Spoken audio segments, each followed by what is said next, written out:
Hi, this is Trey Passer. Welcome to my film series review, Volume 12. Um, we're reviewing the Alfred Hitchcock films in this series, and I just want to make a little addendum.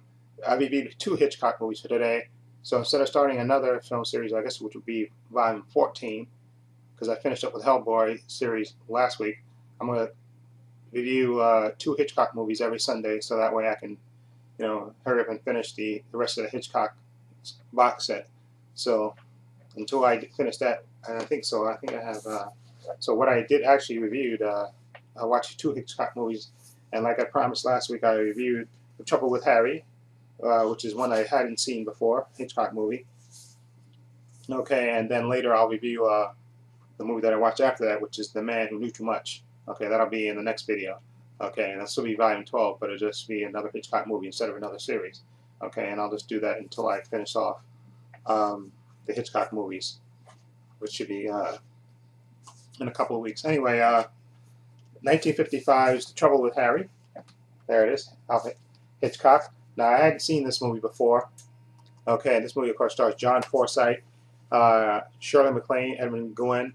This actually was, I believe, the film debut of Shirley MacLaine, and I believe Hitchcock wanted to get two other actresses before this. I think they said he wanted to get Grace Kelly, but I think she was doing something else, and another actress who he couldn't get at the time, so they cast Shirley MacLaine. So this is her first major film role.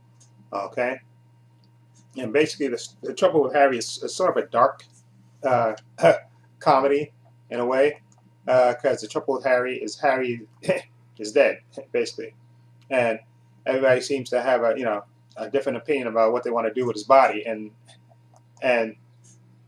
John Forsythe, who I guess would be one of the main characters in the movie, he's a painter named Sam Marlowe, and I was reading a little bit about his character that Sam Spade and his name is a combination of Sam Spade, and Philip Marlowe, the famous detectives. But anyway, Sam Marlowe, he's like a painter, or, a free spirit kind of guy who's actually selling his paintings in a local town in the small town that they live.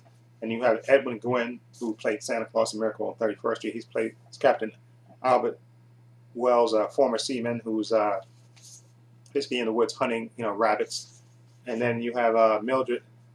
No, you have Mildred Dunnock as Mrs. Wiggs. Actually, I'm going to go with Mildred Natwick. She's another main character, Mrs. Ivy Gravely. She's like I guess she was so-called character, like a spinster. And then you also have, of course, Shirley MacLaine as Jennifer Rogers, a single mother. And her son, believe it or not, is Jerry Mathers, the Beaver. This is before Leave It to Beaver. He's her son, and he's actually the first person that discovers the body of. He actually hears shots, and he's arguing, and then he hears shots, and he actually finds Harry's body, okay, and runs to tell his mother. And now the weird thing about this movie, without spoiling it, is that, like I said, it's a dark comedy. Like, most of the people don't know who Harry is, except there is a person that does know who Harry is and what he came there for. And basically, you have people burying him and unburying him, thinking one thing when actually something else happened. And it's a lot of dark humor in it. And like I said, John Forsythe, he's like I guess one of the main characters.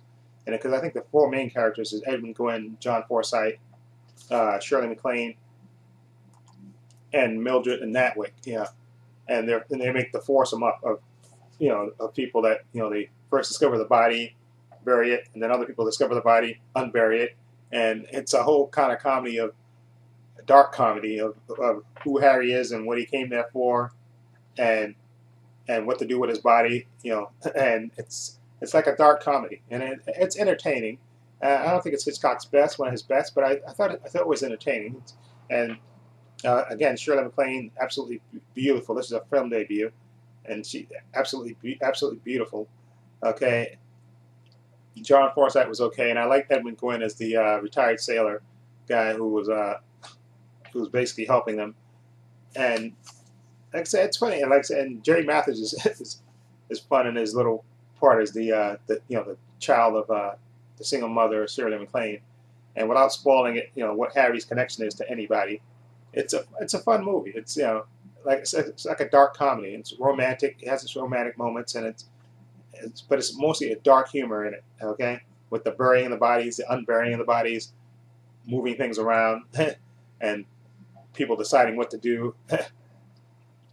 And I would give The Trouble with Harry. I would give it a.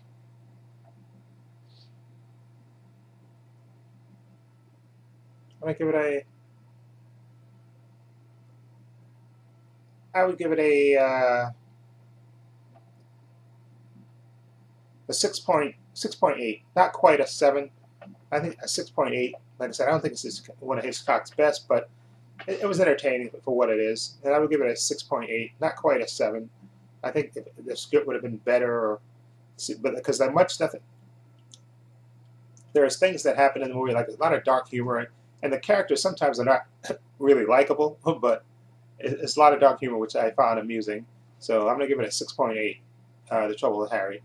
Okay? If you've seen Trouble with Harry, let me know what you think of it. Like I said, it was the first time I ever saw it, so okay, I don't think it was Hitchcock's best, but it was entertaining and a nice diversion. Okay, so anyway, let me know what you think. If you like this review, if you've seen Trouble with Harry, feel free to hit the subscribe button down below. And this is Trey Pastor saying so long and take care.